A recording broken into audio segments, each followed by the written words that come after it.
In its second week that the Avengers has been released, it made $103 million this past weekend, which is down 51% from its previous week, which in turn is amazing because, as of course everybody knows, it made $207 million in its opening weekend, which is the highest all time as of right now. Now, 100 million in its second week is also the highest in a movie's second week, beating Avatar and The Dark Knight in 2009, 2008, which both made like 75.3 or 8 million each. So that is pretty amazing when you think about it. Now, prices have been, adjusted, inflated in the past couple of years. They've increased, so maybe that would help the tally a little bit. But on the surface, a money issue, like money-wise, it's still pretty amazing. Spider-Man 1, which came out in 2002, made $100 million in its first weekend. So, and that was like the biggest all-time back then. So that tells you how much money the ticket prices has increased. But number of tickets, I don't know. I'll probably look into that some other time. I think they said Dark Knight had more tickets sold in its span. But anyway, that's not about that. Not this video anyway. This is about Avengers. So, so far its total is worldwide. I should say domestically is 373 million. Worldwide it's a billion or so. So, anyway, domestic 373. It's at 18th place all time right now, which is interesting to see whether it can go the distance, have enough legs to beat Avatar, which is 760 million, or fall into the top 5, which is Star Wars Episode 1, The Dark Knight, Titanic, and Avatar. Now this is before adjust for a ticket inflation, which if you do that, then Gone with the Wind is #1 all time. But anyway, so with all that said, this video is a review for the Avengers. Now, with all the millions of reviews already on this movie, and basically the 10 or 15 people who haven't seen it, I guess this video is for you. So there's not too much to be said about Avengers that you haven't heard before. It's amazing. It's one of the best comic book movies, if not the best.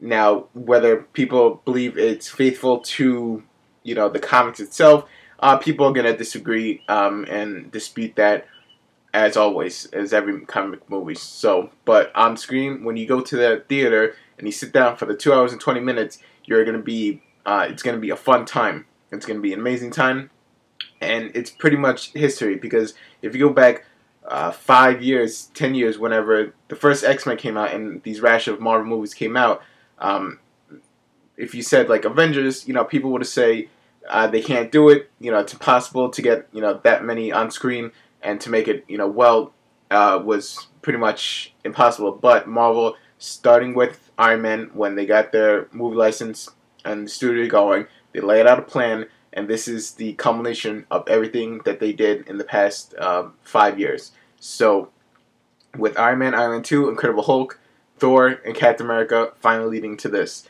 Now, all the characters on screen are amazing. They all mesh well together. They all, click, even when they're disputing and, going against each other. It just feels like natural and believable. Iron Man has his continuing from his story from Iron Man 2 slightly. He's with Pepper. He has Stark Tower, which turns into Avengers Tower at the end. Captain America is thawed out. Now he's getting back into the world.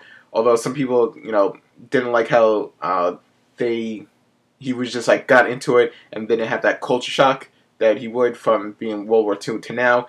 I think they'll probably do that in Captain America 2, but that's I'll discuss that later. And Thor, I thought they were going to take a lot more time from him still being stuck in Asgard with the Bifrost down, but it was pretty quick. Loki just said it in like a sentence. Odin used a lot of dark energy to get him here, and then who else? And then Black Widow and Hawkeye, they were great too. Nick Fury, Samuel Jackson, who's better? So, story-wise, Loki gets the Cosmic Cube seen at the end of Thor and throughout the Captain America movie, and he was going to pretty much take over the world, and he used that to open a portal where he can get his alien army, which are the Chitauri.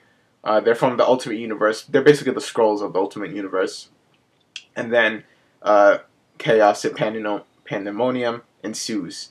Now, Loki, Tom Hiddleston did a fantastic job as Loki. He's by far one of my favorite villains in this series of movies. Probably the best villain character for a comic book since, I would say, Joker in The Dark Knight, or Jack Nicholson, whichever you prefer. But he did an amazing job.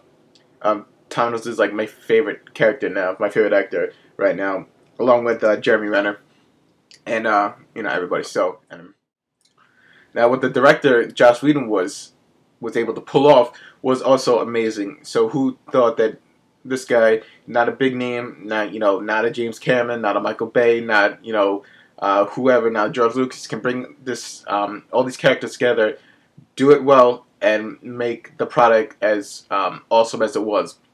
The comedy bits in it, Tony Stark's quips and one-liners were great. That's his style. And Captain America was great. And Thor, so many laughs. And they got Hulk right. Hulk was pretty much the star of the second half of the movie when they fought for New York City. It was just non-stop laughs.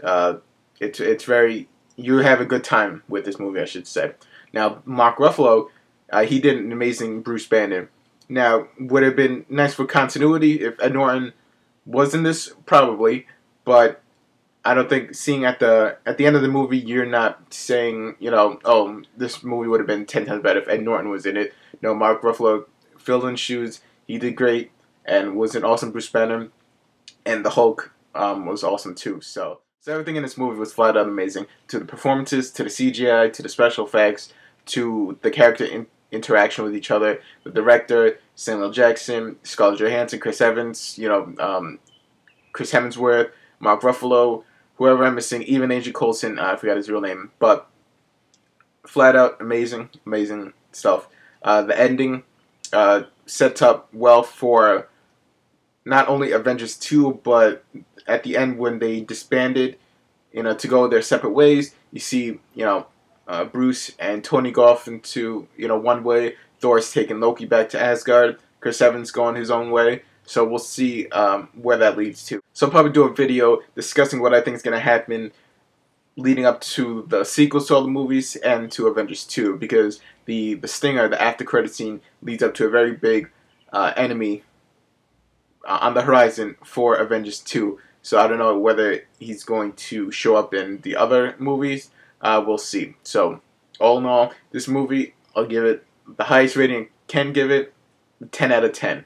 Flat out amazing. It'll probably be remembered when you go back to, looking at comic book movies and how they've transcended, going from, something that people didn't take seriously to now one of the biggest blockbusters ever. So, whether it's going to get like an Oscar nomination, maybe in special effects, because they usually give the shaft to these kinds of movies for Best Picture, even though they did increase the number to 10 for that reason because of The Dark Knight, how they didn't give that a nomination back in 2009. So, whatever. We'll see how that goes. But if you haven't seen The Avengers, go see it. If you've already seen it, go see it again. And, because the fan in me really wants to break this record of Avatar's domestic highest gross for the U.S. I guess if you're watching in England or whatever. But biggest movie all time too. Globally would be cool too. But go see it, go support it. Until next time, to my other videos where I'm gonna talk about Avengers 2 and all the other sequels, The Dark Knight, and some other movies that I'm looking forward to this year. So be on the lookout for those. And until then, I'll catch you guys later.